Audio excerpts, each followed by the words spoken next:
Hello everyone, Derek here again. I'm here to bring you a video for our Sons of Anarchy countdown to the final season. As I said, I'm going to be doing various review videos and prediction videos for Sons of Anarchy. And I've been doing some of my review episodes, and right now what I'm going to do is I'm going to do an episode review for two episodes, which are Seasons 1, Episode 8, and Season 1, Episode 9, which were titled The Pull and Hell Followed. The reason why I do these ones back to back is because they really, in reality, you can look at them as one big episode. Really, like, this was the first time that a storyline in Sons of Anarchy immediately affected the next episode. Like, a lot of these other storylines, they had a small plots like Cone and a couple of other things, but really, when it comes to, like, the big overall plot line, this was the first time that the episode actually carried over. So I'm going to do them at the same time. So just in case you're not caught up, you're just starting Sons of Anarchy, whatever the case may be. If you are not caught up, do not watch this video as it will contain spoilers. Okay. So these two episodes are definitely big. They definitely set in motion a lot of things that happen towards the end of the season and for the future conflicts in some of the later seasons. One of the first things that happens in this episode is that they are able to get the money in order to pay the Irish. Jax is able to steal one of Oswald's trucks, him and Opie, and they basically sell it to Unser so that Unser can run his own trucks on less gas money. I mean, basically he has free gas, or less gas for a less price that he buys from the Sons. So he definitely gets a pretty good deal out of the mix. So they're able to get the money. And at the same time, what you have is Clay is basically going to go meet with the Irish in order to basically give them the money, keep the deal going, because he really likes the deal.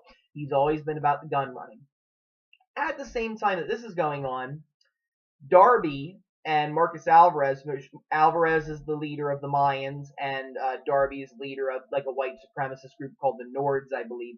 And they basically get together. Darby had received in the mail information about Sons of Anarchy's pipeline from the Irish. I think it showed the barrels and a couple of other things. And he shares this information with Alvarez so that Alvarez can basically make a power play and try to take it away from the Sons. And basically Alvarez, he's in for the deal. However, he hates Darby. I mean, Darby is a racist, he's just racist, and he's not somebody that you'd really want to work with. So Alvarez thinks he can kill two birds with one stone. He can eliminate Darby, and then he can bring the drug trade in, which is something that the Mayans are also into. And you can also eliminate the Sons of Anarchy, and you're able to basically run the gun business. So Alvarez hires his son, Issei, in order to carry out the hits. So Clay goes to meet McKeevy at the bar, and McKeevy doesn't show up. It's actually a new guy named Cameron Hayes. And we find out in this episode that the Irish connection, they've had this Irish connection for many years. It was the same guy named Michael McKeevy. He only appeared in one episode, but they find out that he's been killed. That a corrupt port commissioner named Brennan Hefner had him beat to death when McKeevy wouldn't pay like some extra fees. So McKeevy's dead, and Hayes is their new contact. So they're still interested in carrying on the relationship, but while they're there, the Mayans attempt to assassinate Clay.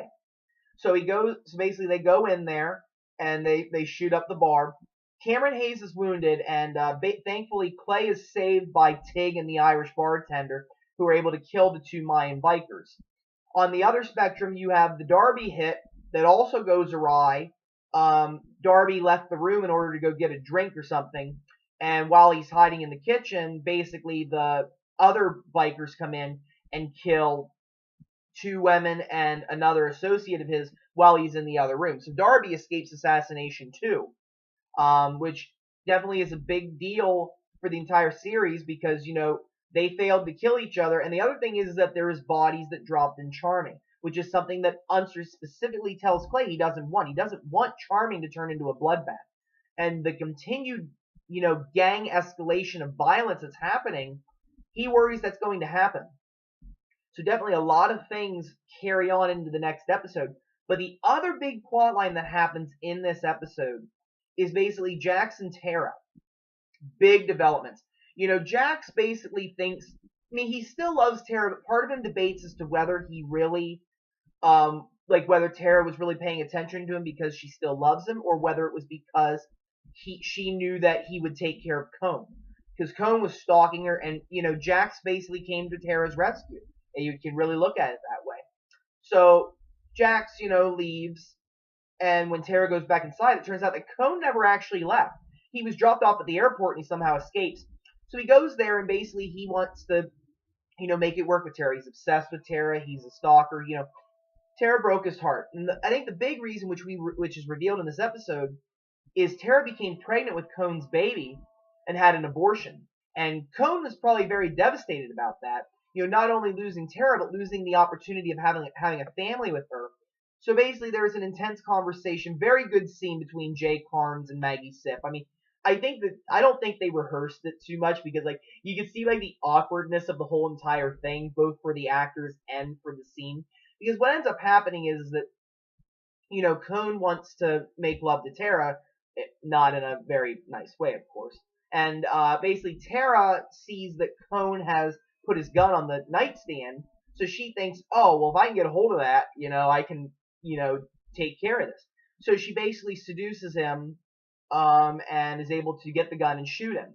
So Cone's laying on the floor bleeding, and so she calls Jax. Like, Jax, I shot him. What are we supposed to do? She's like freaked out. I mean, it's clear, it's going to be a very sad thing and very, shocking when somebody commits something like this because you don't know what's going to happen. The legal system has various different, avenues for people to do something like this. And Jax walks in, basically sees Cone laying on the floor, and he's like, well, if we call the cops and he's arrested, he'll do, a couple years for, attempted rape, invasion, things like that. But when he gets out, Cone will probably do this again. Like, I don't think that Cone's obsession is going to go away. So you hear Cone in the background, yelling, egging them on, and, he's like, well, once a biker, blah, blah, always a biker, blah, blah, which sets Jax off. So he basically grabs the gun, bang, Cone's dead. Really, this is Jax's first cold-blooded murder that we've seen on the show, which doesn't really faze him too much. I mean, I think he did it out of the protection for Tara, and I think that what's the most awkward part about it is that he and Tara then make love with Cone's dead body sitting in the, lying in the bathroom bleeding. And I mean, it definitely an awkward moment. Like, I still was like, oh my goodness, like, I don't really think this is my first thought after, a murder happens in the room that I'm in. But, it basically rekindles the relationship a little more between Tara and Jax. Tara sees Jax in some ways as her savior, but then on the other hand, like, which carries on into the next episode, you also see that she still feels guilt, even though Cone did try to rape her, did attack her, basically stalked her and made her life a living HE double hockey sticks. She still is a person. I'm not going to say that Jax is necessarily cold-blooded, but she doesn't have the ability to justify what happened. Some people have a very interesting justification for why they do something, which is why they feel no guilt. Somebody who, you're put in a situation where it's kind of like a train conductor, that old story. It's like, okay, I'm a train conductor and I can pull a lever and kill one person, or I cannot pull a lever and kill 6. And your justification might be, oh, well, I'm gonna, pull the lever and save more lives. Jax is able to justify, hey, if I wouldn't have shot this guy in the head, he would have been arrested, he would have went to prison, then he would have got out and he would have done this again, and I can't have this guy coming back and ruining, my life, Tara's life. So he's able to justify it. But Tara is definitely feeling guilt over it. You see that carry over for the rest of the season. I mean, she really, when she wakes up, she throws up in the toilet. I mean, she's definitely upset that it had to come to this. But I think that ultimately, Tara is basically, a little bit of the old life is starting to come back into her life. And, she's starting to wonder, well, what are my feelings? Where do I stand? And I mean, she loves Jax, and she wants to, I think she, in some ways, wants to get back together with him. Jax is her first true love, basically, from what we understand in the show. So, and again, there's another part of Tara that, again, is okay with what happened. It's just like a mix, it's like she still feels guilt and she can't really deal with it as well, but she's not gonna, go running to the cops because, she felt that what Jax did was justified in some ways. So it's definitely interesting to see that play out. And in that episode, what we still have going on is, there's still the dead bodies that have occurred in the, the murders that happened in the town. So Unser basically comes and, confronts Clay. He's like, Clay, what was our deal?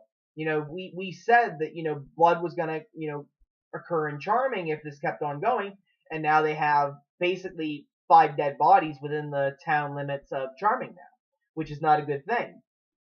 So they basically he ends up arresting Clay and taking him in, and Darby's arrested as well. And basically the goal is, we're going to find a solution. You guys are going to sit down and you are going to figure this out. No more bloodshed in the town of Charming. That's basically what their thought process is. So Clay ends up going in, and he sits down with Darby, and he finds out that Darby basically, gave the plans to Alvarez. He fesses up, and they find out what happens there. So Clay sits down with Alvarez, and basically, they have a conversation, and it makes sense. He's like, hey, if I kill you, then somebody's going to kill me, and that's the thing. Like, gang warfare, that's pretty much how it goes. I mean, it's like if one person strikes and the other person strikes, and then the next person strikes back and the person strikes back. It's just a series of deaths and killings that are just senseless. And Clay and Alvarez both see it that way. It's like, well, hey, why should we keep killing each other when we can, find a solution? So basically, Clay basically tells Alvarez, hey, you're going to make deals with all the Sons of Anarchy chapters that fall in our favor. You're going to leave Uncle Jury and Indian Hills alone because the Mayans were harassing him and the Devil's Tribe before they were patched over. And Clay agrees to sell guns to Alvarez. And it makes sense because it opens up his market a little bit. And even though the Mayans and the Niners are, they're basically enemies, Clay realizes that, there is no loyalty. I mean, really, they keep buying from them, but when they realized that the Niners were going to buy things at a discount or weren't going to make deals, Clay and the group realizes that they have no loyalty to them. It's just a deal that's been going on, and why should they just stick to them when they weren't willing? I think if the Niners would have stuck their necks out for the Suns, understood what was going on with the warehouse burning down, then maybe this wouldn't have happened. But Clay realizes, hey, this is a new market, this is a new opportunity for me, so he does end up making the deal, but he also tells Alvarez, hey, you tried to have me killed, that can't go unanswered. So basically Alvarez offers up his son Issei in order for assassination. Basically, he basically says, hey, you can kill my son because he was the guy that shot you. Well, he was responsible for hiring the guys that shot at you. So Clay accepts the deal, the other charters accept the deal, and that goes into motion. Happy basically he poses as I think it was a churro, basically at a churro stand. He basically poses as the vendor, and Alvarez, takes his son over there, tells him, hey, hey, you were able to get us guns, so hey, it all worked out in the end, man. And basically then Happy stabs an ice pick into his back. So they settle with the Mayans. On the other aspect, you also have Cameron Hayes, who is still bleeding out. He's still wounded, and Juice has his finger in the bullet holes which were located in his rear end. Cameron ended up getting shot in the rear end. Chivs was a medic in the army, but he doesn't have expertise. So what they're able to do is they bring Tara in, and Tara basically saves Cameron's life and basically is able to sew him back up. And Gemma notices that she's like, hey, are you really back in this? And Tara's like, well, I don't really know how any of this works. And that's the truth. I mean, Tara really didn't have that kind of connection. So it was really interesting seeing the way that Tara basically interacts with everybody, because, she might get back together with Jax, but Gemma, in some ways, Gemma realizes that if Tara's really serious about this, and I think that she'd be willing to, work it out. But on the other hand, Gemma also remembers just how much Tara hurt Jax, and also that really, this isn't really the life for Tara. Tara's lives and Jax's lives are two totally separate entities. I mean, Tara's a doctor, very very well educated, very an esteemed position, and Jax is seen as an outlaw. So it's like, how can it really work? And Gemma kind of like reminds her of that, like, hey, how are you and him going to work? And you don't even know how this club works. I mean, it's definitely an interesting conversation. That's something that Tara struggles with for the rest of the season. It's like, is this what I want? Is this right for me? And then on the last spectrum, what ends up happening is Cameron Hayes basically wants Brennan Hefner, the guy who killed McKeevy, killed. Basically offering to let the Sons keep their money that they earned, like basically the money they were going to give to Cameron. He agrees to let them keep that money as well as a free month of guns if they do this. Now, Clay notes that, murder, murder for hire is very risky business, that they're not really up for that, but that they also realize that McKeevy was a friend, and that's what most of the people realized. Like, hey, McKeevy was a friend. He definitely had a good relationship with the Sons that lasted for a long time, and Piney's on board for it. Everybody pretty much is on board. Opie steps up and volunteers to do it. He wants to prove that he is a member of the club, that he is going to be there for the club. He's trying to prove again that he's not half in and half out. He's trying to prove himself. So Clay permits him. He takes Bobby and Jax along. When they get there, Hefner steps outside, and Opie positioned himself to a point where nobody could have seen him if he would have shot Hefner. He can't take the shot. He just hesitates. He stops, freezes. Nothing happens. So Bobby is forced to step in and shoot Hefner. Because of the fact that he stepped in, basically Hefner went to this hotel or motel in order to, meet with a prostitute or call girl, whatever you may. And she ends up looking out the window and clearly sees Bobby and Opie leave. So definitely definitely was a big moment. It shows that they were seen, that there's definitely a lot of risks that they might be identified, that the club can basically fall apart because of this. So, one way or another, the hit does succeed, so they're able to keep their money and they get the free month of guns. The very last scene is also a very pivotal moment. Basically, Jax sets Cone's body on fire in order to, get rid of all DNA evidence.